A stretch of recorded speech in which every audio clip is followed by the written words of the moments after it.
You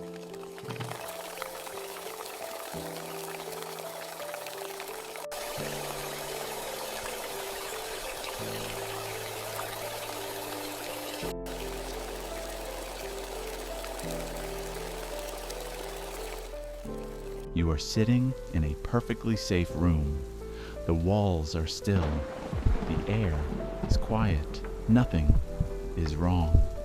And yet, your body is screaming at you that you are about to die. Most people are told that this is anxiety, that it's in their head, that they should just breathe. But there is something happening inside you right now.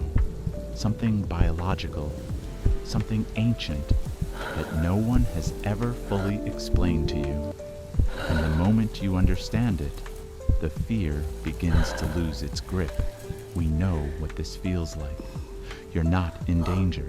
You know you're not in danger. And somehow, that knowledge does absolutely nothing. Your heart becomes a hammer. Your palms are wet. The air around you thickens, like you're breathing through wet cloth. And the worst part? Your own mind starts to turn on you. You think, is this a heart attack? You think, am I losing my mind? You think, why can't I just stop this? People have told you to just calm down, to think positive, to just breathe. And you have tried so hard.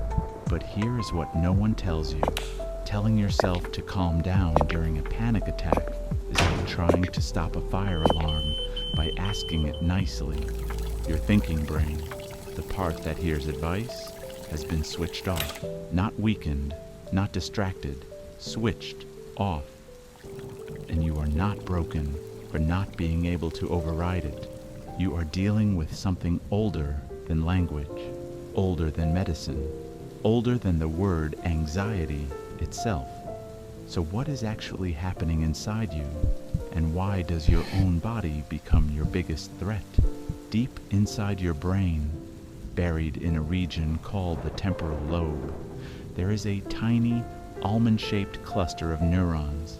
It is about the size of your thumbnail, and it is the most powerful alarm system in the known universe, known as the amygdala. Think of it like this. Imagine your brain is a house. The amygdala is the smoke detector in that house.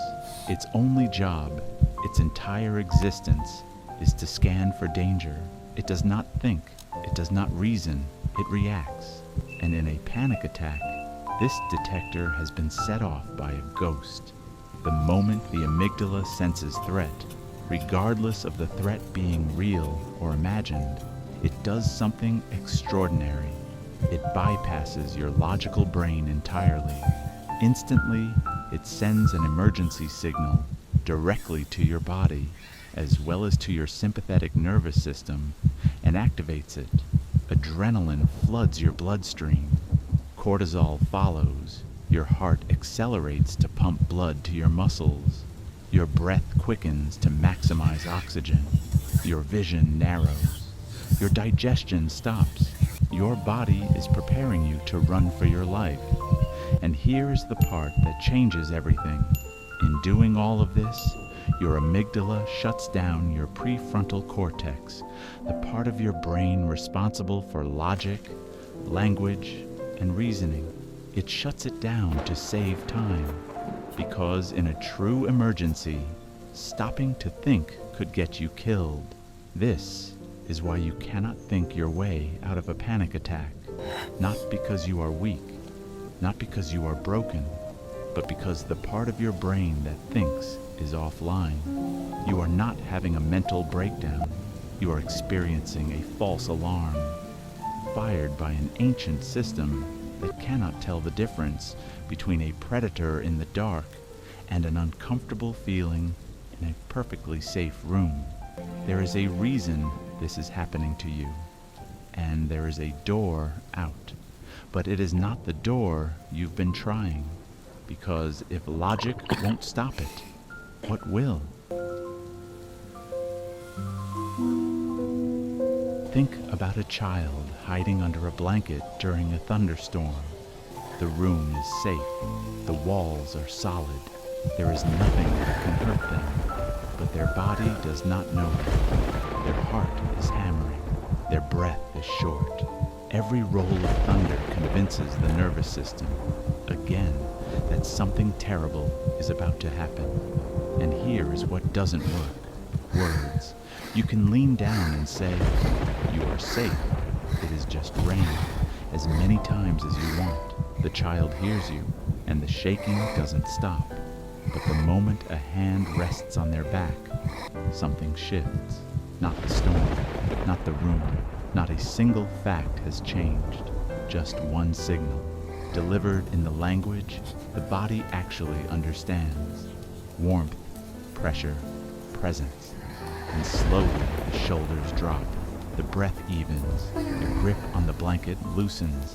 That is your nervous system. It cannot be argued out of fear.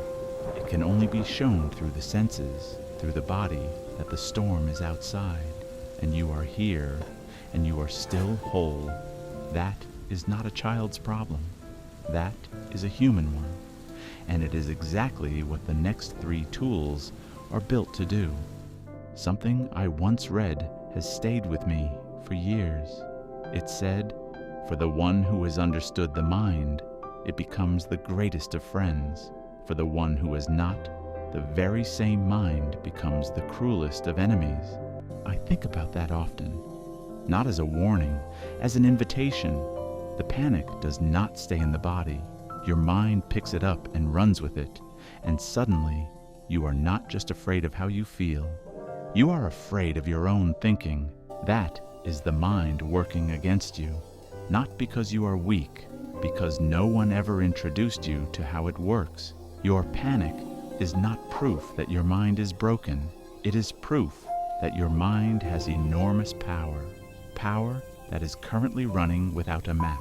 The moment you can say, even once, even quietly, "This is a false alarm, not a fact," you have made the first move toward making it a friend. That shift is not small.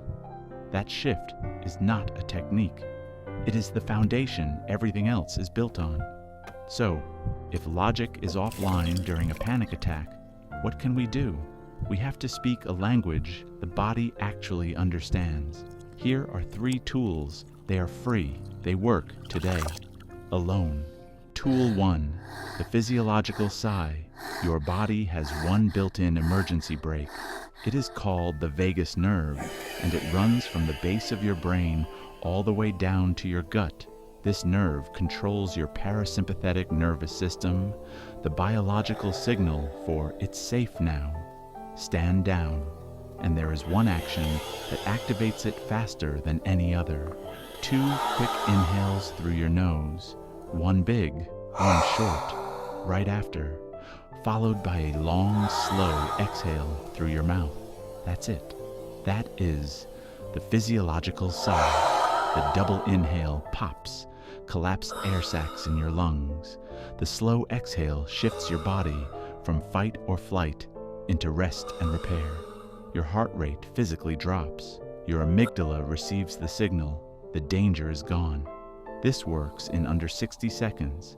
Your body is not lying to you when it responds. Try it now if you need to.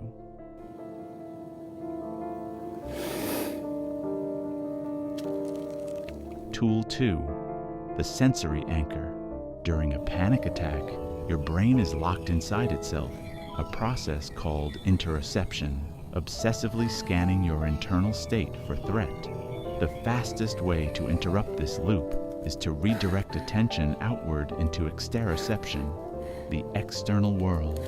We call this the sensory anchor. Name 5 things you can see right now. 4 things you can physically touch. 3 things you can hear. 2 things you can smell. 1 thing you can taste. This is not a distraction technique.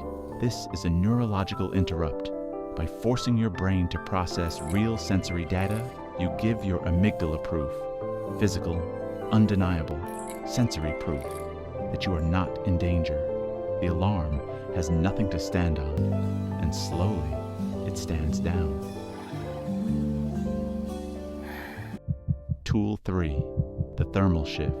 If the first two tools feel too hard, if the panic is so loud that even breathing feels impossible, use the thermal shift. Splash cold water on your face, or hold an ice cube in your palm. This triggers something ancient in your biology called the mammalian dive reflex. When cold water contacts your face, your nervous system activates an involuntary response. Heart rate slows, blood flow redirects to your core, and your brain is suddenly, briefly, forced to prioritize the cold over the panic. It is a biological override, not a trick, not a placebo, a deep physical reset. The cold doesn't fix everything, but it gives you just enough of a gap to breathe, to remember where you are, to remember that you are safe, and what you do in those 3 quiet seconds. That gap between the alarm and the spiral is where everything changes. But there is something even more important than these tools, something that changes not just how you survive the panic, but how you stop fearing it. I read something once that I've never forgotten. Feelings of cold and heat, pleasure and pain, they come and go like the seasons. Learn to let them pass without being shaken.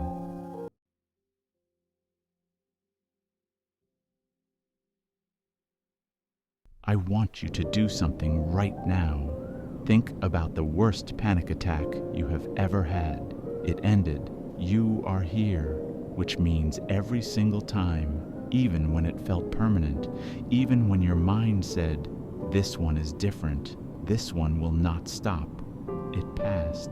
Like weather moving through a sky that did not move with it. Your brain, inside the panic, forgets its own history. It forgets that it has survived every single one of these moments before. It tells you this is the ocean when every time it has only ever been a wave. Your panic is the weather. It arrives. It is real. It is loud, but it passes. You are not the storm. You are the sky the storm moves through. The sky does not crack after the weather passes, and neither do you. If you are watching this, and your hands are still trembling, this is for you. Your body is not betraying you. It is replaying a survival script that was written long before you were born. It just does not know yet that the danger has passed. You are not broken. You are someone whose nervous system learned to stay on high alert because once, or many times, it had to. And now, slowly, together, we are going to teach it something new. You are not trying to become someone who never panics. You are becoming someone who knows when the alarm fires, which key turns it off. That is not a small thing. That is everything. If something in this reaches you, come back. We are here every week for the person who is carrying something heavy and carrying it quietly. Next week, we are digging into why you shut down instead of speaking up and why common advice makes it worse. Save this for 3 a.m. when your brain won't stop. Share it with someone who needed an explanation and never got one.